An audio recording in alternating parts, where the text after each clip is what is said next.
Welcome back to Prepare to SLP, Graduate Apps 101. So we are now entering into Unit 3, applying to the programs. So this is our unit that has the most information. We're going to be breaking things down with calling things like Lesson 3.1, Lesson 3.2, etc.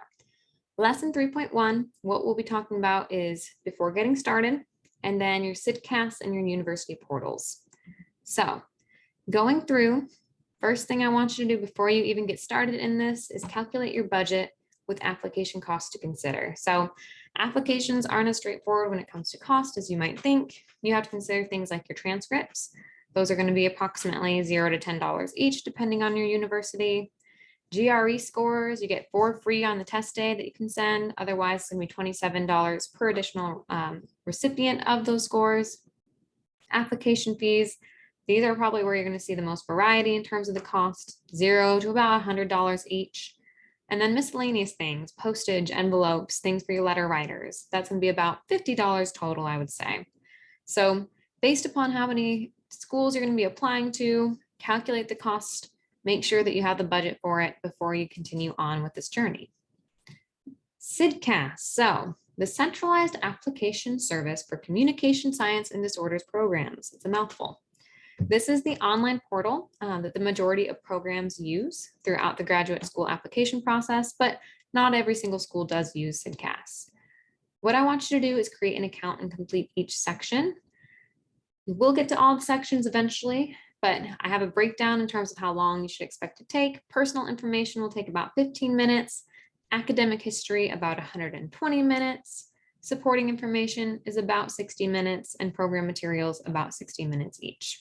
So it will be a bit heavy in terms of the time as you're getting CSDCAS ready, but now's the time to really open that up and start that process. First thing to do, create an account. My number one recommendation is that you create an account with a new email address that has, say, your first and your last name, something that you can use exclusively throughout this graduate application process. That way you don't have a bunch of junk mail you're sorting through, you won't miss anything coming from the universities, and you can use this email later on if you want to access CSDCAS in the future.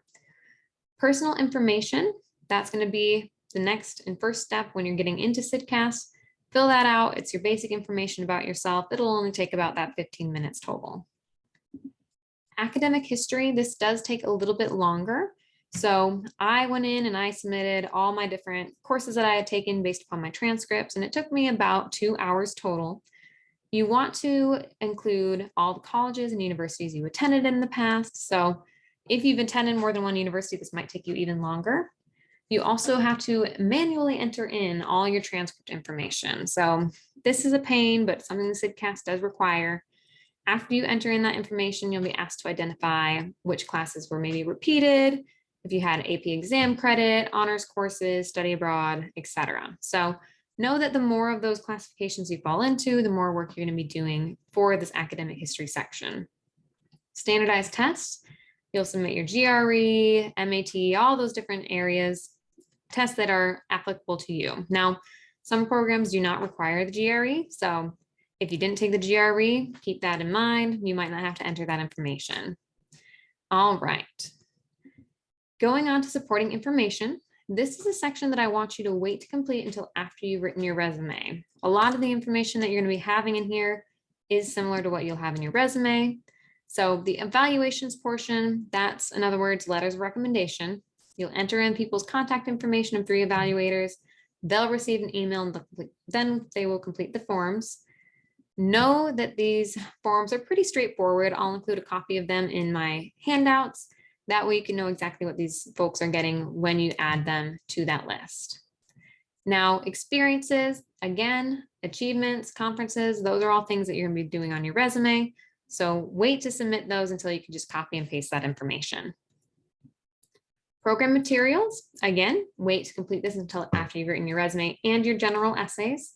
This has different things for programs, including their questions, documents that they require, and then prerequisite courses, making sure that you've taken what they need you to have taken for their graduate program.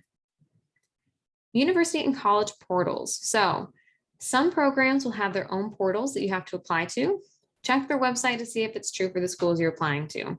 These might come with additional costs. Some of these costs might not have to be paid until after you've been accepted into the program. Usually it's the graduate school versus the Communication Sciences and Disorders program that you have to apply to and submit an application fee for. Unfortunately, it's just more money that you have to pay. So make sure that the program that you're getting into and applying for, that you don't have to pay this up front. You might have to pay it after you get accepted. So you might not have to pay it at all. So carryover tasks for this lesson: set your budget and determine the cost for your top 4 to 5 programs.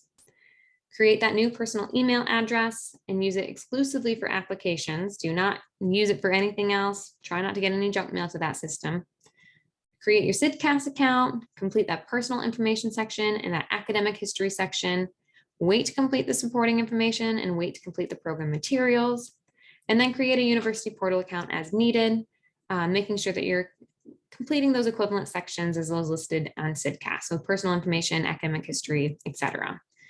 Use your tracking chart to make sure that you're making and staying on track with everything. Make sure it's all there so that when you look at that, you can know exactly what you've completed and what you still have left to do. All right, so that's it for our Unit 3, Lesson 1. Let's go ahead and peek at our handouts here, checklist here, as you go through the rest of your materials. So finish that checklist for this unit this week. Thank you as always for watching. I hope to see you during our next lesson. Email me at preparedslp@gmail.com if you have any questions. Thanks so much.